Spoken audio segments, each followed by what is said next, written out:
네, 안녕하십니까. 김종일 목사입니다. 요즘 우리는 매우 혼란한 그런 시대를 살아가고 있습니다. 많은 그런 분열과 대립이 있고요. 또 성경이나 신학에 대한 그런 무책임한 그런 주장들이 많이 있습니다. 이런 혼란한 시대 때 우리가 어떻게 하면 바른 신앙을 가질 수 있을까 하는 점들을 좀 생각해 보도록 하겠습니다. 간혹 뉴스에서 이 불교 사찰에서 사탄아 물러가라 혹은 찬양을 부른다든지 혹은 땅밟기를 한다든지 하면서 이 타종교에 대한 굉장히 적대적인 그런 감정을 드러내는 경우가 많이 있습니다. 이게 왜 그런 행동을 할까? 저는 그 이유가 바로 이 근본주의의 영향을 많이 받았기 때문이라고 생각합니다. 이 한국 교회에는 불행하게도 이 근본주의의 영향을 너무나 많이 받고 있는데요. 근본주의에 대해서 한번 살펴보겠습니다. 근본주의는 이 근본이 되는 그 몇 가지 원리, 이것을 최우선 가치로 주장하는 그러한 주의를 말합니다. 그래서 근본주의는 이제 기독교 안에서도 어떤 신학의 한 사도로 자리를 잡았는데요. 근본주의라든지 혹은 복음주의, 개혁주의, 혹은 자유주의, 이런 여러 신학들이 있습니다. 그러한 신학의 그 사조 중에 하나로서 이 근본주의가 자리매김을 하고 있습니다. 근데 이제 근본주의라고 하는 것은 19세기 말에 자유주의라든지 혹은 진화론, 또 성경에 대한 역사 비평, 이런 것들이 많이 일어났습니다.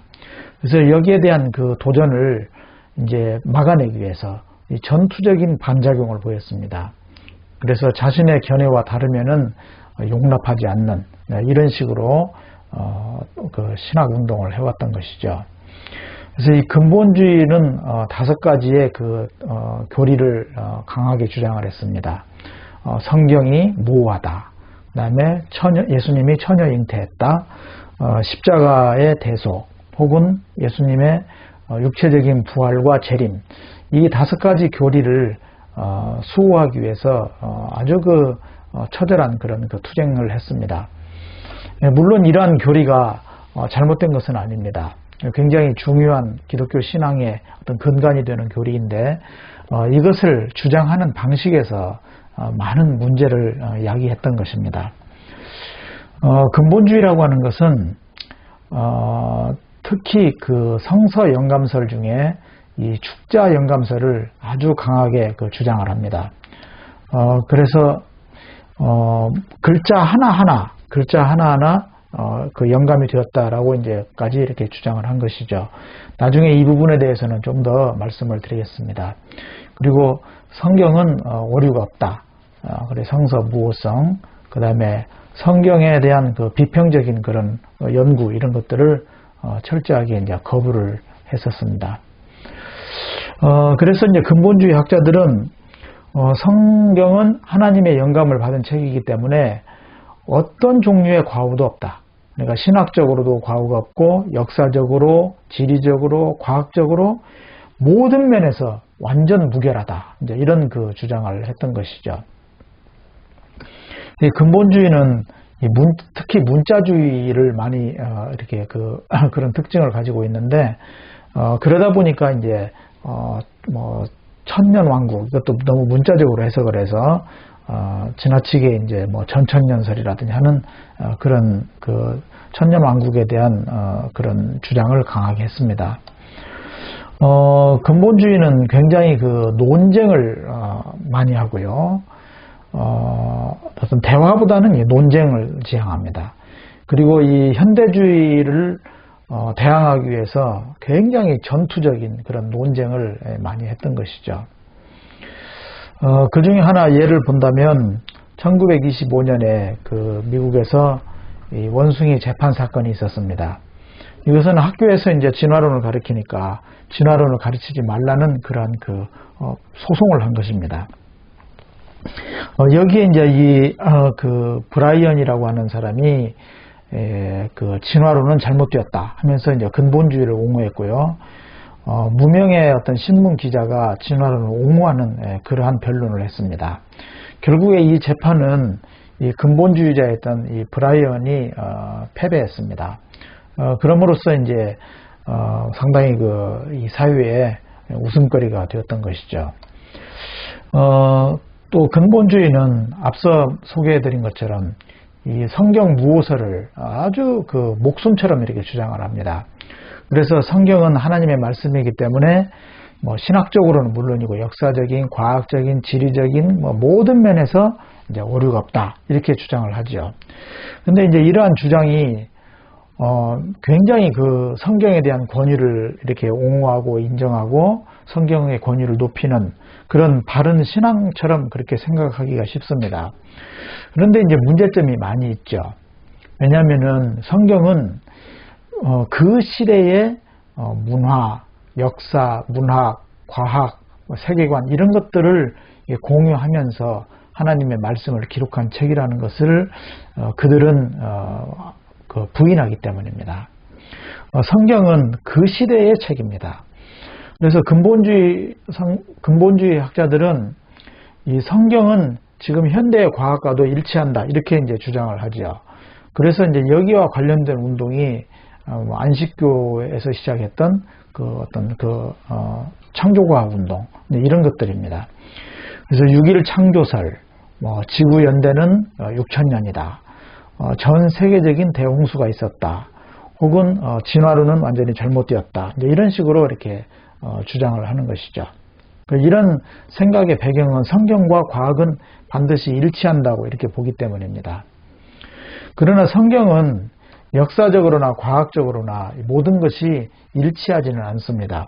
물론 일치하는 그런 내용들도 좀 있지만 일치하지 않는 것이 많이 있습니다. 왜냐하면 성경은 앞서 말씀드린 대로 그 시대의 사람들이 이해할 수 있는 방식으로 쓰여졌기 때문입니다. 이것을 적응이라고 혹은 눈높이라고 이야기하는데요. 깔벤과 같은 그런 학자들이 이런 성경관을 가지고 있었습니다. 성경은 그 시대의 사람들이 이해할 수 있는 방식으로 쓰여졌다는 것을 안다면 성경과 현대 과학을 일치시키려고 하는 그런 무모한 그런 일들은 하지 않을 것입니다. 그래서 이제 결국 근본주의는 매우 비지성적입니다. 그래서 학문을 경시하고 오직 성경만 보자. 그것도 문자적으로 봅니다. 또 증거 없는 주장을 이렇게 많이 하는 것이죠. 또 매우 배타적입니다. 그래서 자신들의 그 주장과 맞지 않으면 적대시합니다.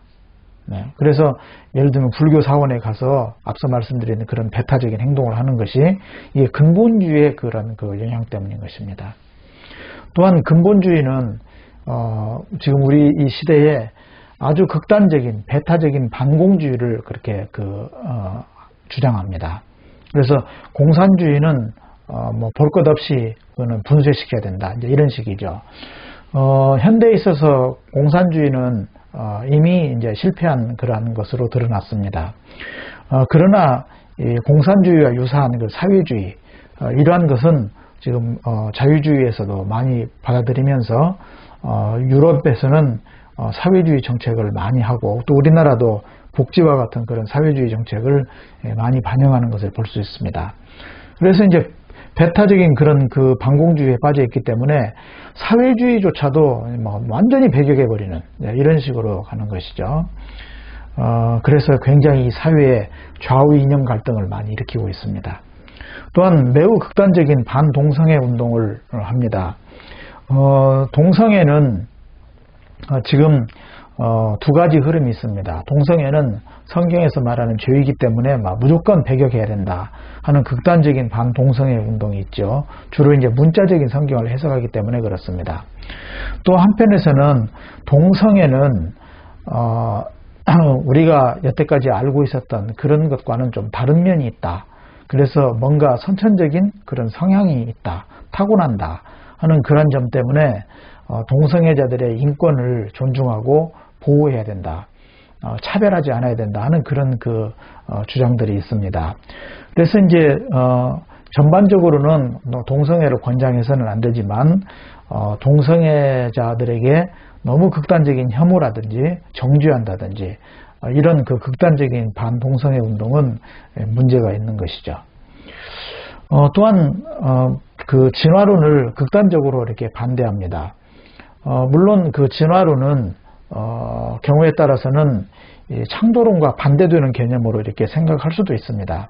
그러나 엄밀히 보면 진화론은 이 과학자들이 주장하는 인류 출현에 대한 그런 그 학설입니다.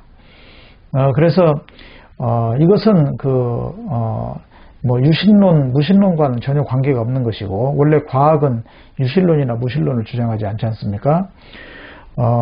그리고 최근에는 그 진화론의 어떤 증거가 될 만한 그런 것들도 상당히 많이 발견되고 있기 때문에 진화론을 그냥 무조건 반대할 것은 아닙니다. 또 경우에 따라서는 하나님께서 진화라고 하는 그런 방법으로 창조하셨을 가능성도 있기 때문에 그것을 유신진화론이라고 하죠. 그런 여러 가지 여지들이 있기 때문에 좀 진지하게 과연 어떤 주장이 더 옳은지 이런 것에 대해서 이렇게 좀 지성적으로 접근할 필요가 있는데, 무조건 진화론은 잘못됐다, 그렇게 주장을 하기 때문에 갈등이 많이 생기고 있습니다. 앞서 말씀드렸던 이 문자주의, 성경은 먼저 문자의 뜻도 알아야 되지만은 문맥을 살펴야 되고요. 또 그렇다고 해서 다 되는 것이 아닙니다.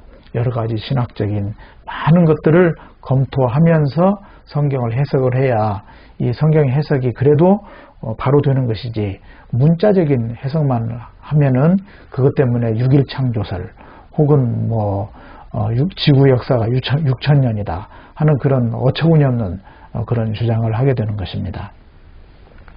또한 이 근본주의자들은 굉장히 그 선교를 중시하는데, 선교를 중시하는 것은 좋습니다. 그러나 전투적인 선교를 하기 때문에 타 종교를 아주 적대시하죠.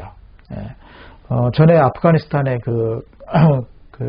문제가 생겼던 그러한 선교 방식들, 이런 것들이 다 전투적인 그 선교 방식을 고집하기 때문에 일어나는 그러한 현상입니다. 그래서 너무 자기 주장과 다르면은 적대시하고 분쟁을 하고 또 논쟁을 하고 이런 그 풍토에 빠져 있기 때문에 이 근본주의는 굉장히 우리의 그 신앙을 혼란스럽게 만드는 그러한 면들이 많다고 하겠습니다. 그래서 우리가 이제 신앙을 바르게 갖기 위해서는 근본주의를 버려야 됩니다. 근본주의를 버리고 복음적인 신앙, 복음주의 신학, 저는 복음주의 신학이라고 말씀드리고 싶은데요. 이런 복음적인 그런 신앙을 가져야 합니다.